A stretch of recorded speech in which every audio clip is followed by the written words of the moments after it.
نحمده ونصلي على رسوله الكريم أما بعد أعوذ بالله من الشيطان الرجيم بسم الله الرحمن الرحيم وإن كادوا ليفتنونك عن الذي أوحينا إليك لتفتري علينا غيره وإذا لاتخذوك خليلا ولولا أن ثبتناك لقد كدت تركن إليهم شيئا قليلا إذا لأذقناك ضعف الحياة وضعف الممات ثم لا تجد لك علينا نصيرا وإن كادوا ليستفزونك من الأرض ليخرجوك منها وإذا لا يلبثون خلافك إلا قليلا سنة من قد أرسلنا قبلك من رسلنا ولا تجد لسنتنا تحويلا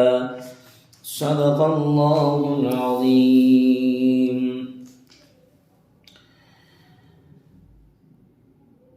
معزز گرامی قدر، سورہ بنی اسرائیل کی چند آیتیں تلاوت کی ہیں۔ ان آیتوں میں اللہ رب العزت والجلال رسالت کا بیان شروع فرماتے ہیں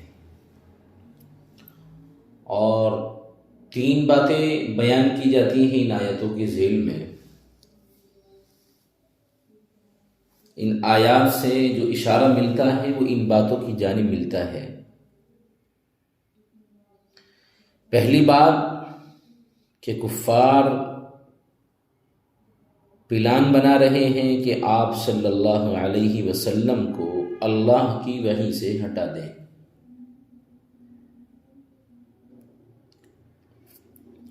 دوسری بات کفار کی چالوں کی سنگینی، کہ ان کی چال بازی، ان کی دھوکے بازی، اس کی سنگینی کو بیان کیا۔ تیسری بات مخالفین کو وارننگ، یعنی مخالفین کو اللہ تبارک و تعالیٰ کی طرف سے تنبیہ۔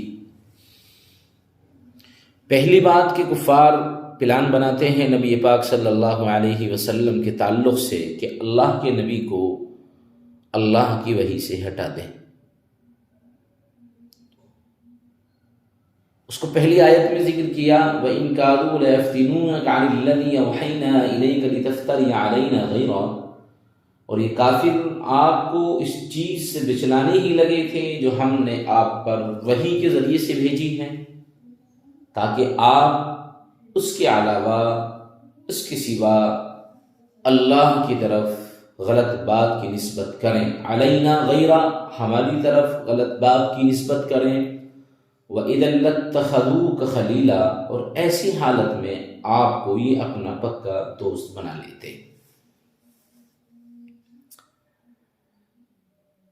کفار چونکہ بلا شبہ تلے ہوئے تھے اس بات پر کہ آپ علیہ السلام کو اس وحی سے ہٹا دیں جو وحی اللہ نبی کی طرف بھیجتا ہے، تاکہ آپ علیہ السلام ان کی بات کو مان کر ہمارے نام کوئی اور بات گھڑ دیں، اور ایسا کرنے کی صورت میں وہ آپ علیہ السلام کو دلی دوست بنا لیں گے۔ روایات میں اس سلسلے کے متعدد چند ایک واقعات ذکر کیے جاتے ہیں۔ پہلا واقعہ قبیلہ ثقیف نبی پاک علیہ السلام کی خدمت میں آیا اور کہنے لگا کہ ہم مسلمان ہونا چاہتے ہیں نبی اللہ، مگر ہمیں چند امتیازات چاہیے، چند باتیں ہماری انفرادی ہوں گی، اس کی وجہ تاکہ ہم عربوں پر فخر کر سکیں کہ دیکھیے ہم ایمان لائے لیکن ہمارے امتیازات الگ رکھے گئے۔ انہوں نے 4 امتیازات نبی پاک علیہ السلام سے مانگے، 4 ایسی انفرادی باتوں کا مطالبہ کیا اللہ کے نبی علیہ السلام سے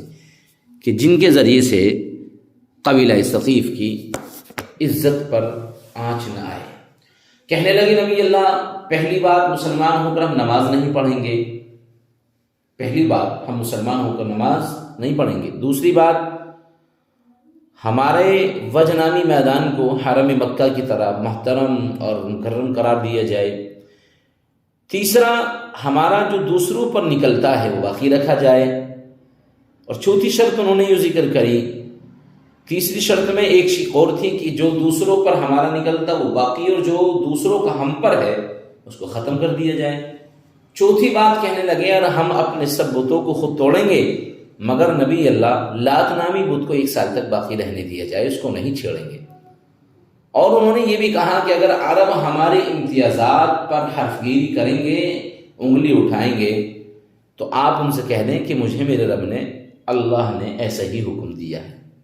ایک واقعہ تو روایت میں سلسلے کا آتا ہے، سلسلے کا یہ آتا ہے۔ دوسرا واقعہ قریش کے چند سرغنے، قریش کے چند سردار جیسے امیہ بن خلف، ابو جہل وغیرہ ہیں، بارگاہ نبوت میں حاضر ہوئے اور باہمی آپس میں اختلاف ڈالنے کے لیے ایک فارمولہ پیش کیا کہ آئیے آپ ہمارے بتوں کی تھوڑی عبادت کر لیجیے، ہم مسلمان ہو جاتے ہیں۔ ایک تیسرا واقعہ ذکر کیا جاتا ہے، کفار مکہ حضرت صلی اللہ علیہ وسلم کی خدمت اقدس میں حاضر ہو کر کہتے ہیں کہ آپ قرآن میں سے صرف وہ حصہ نکال دیجیے جو شرک اور بت پرستی کی برائی میں ہے، ہم آپ کا دین قبول کر لیتے ہیں۔ ان واقعات کی روشنی میں آیت کریمہ کے اشاروں کو اگر آپ سمجھیں گے، اور بخوبی سمجھا جا سکتا ہے عزیزوں، ارشاد فرمایا گیا کہ یہ کفار تلے بیٹھے ہیں، طرح طرح کے پلان بنا رہے ہیں، اور آپ علیہ السلام پر زور ڈال رہے ہیں کہ آپ مصالحت کر لیں اور ان کی بات کو مان لیں، اور وہ راہ اپنا لیں جو اللہ کی بتلائی ہوئی نہیں ہے، اس راستے کو اختیار کر لیں جو ان کی طرف سے بتلایا جا رہا ہے۔ اب اللہ فرماتے بالفرض آپ علیہ السلام اگر ایسا کریں تو وہ آپ علیہ السلام کے جگری دوست بن جائیں گے، مگر وہ دوستی کسی کام کی جو برحق نہ ہو، وہ دوستی کا کیا فائدہ ہوگا؟ اسی کو اللہ نے ذکر فرمایا وَإِن كَادُوا لَيَفْتِنُونَكَ عَنِ الَّذِي أَوْحَيْنَا إِلَيْكَ لِتَفْتَرِيَ عَلَيْنَا غَيْرَهُ وَإِذًا لَّاتَّخَذُوكَ خَلِيلًا، اور یہ کافر آپ کو اس چیز سے بچلانے ہی لگے تھے، پھسلا رہے تھے، اور جو ہم نے آپ پر وحی کے ذریعے سے بھیجی ہے تاکہ آپ اس کو اس کے سوا اللہ کے علاوہ ہماری طرف غلط بات کی نسبت کریں، اور ایسی حالت میں اگر یہ حالت ہو گئی آپ کی اور آپ پر زور ڈالنے کی بنیاد پر اگر آپ نے ان کی راہ اپنا لی تو یاد رکھیے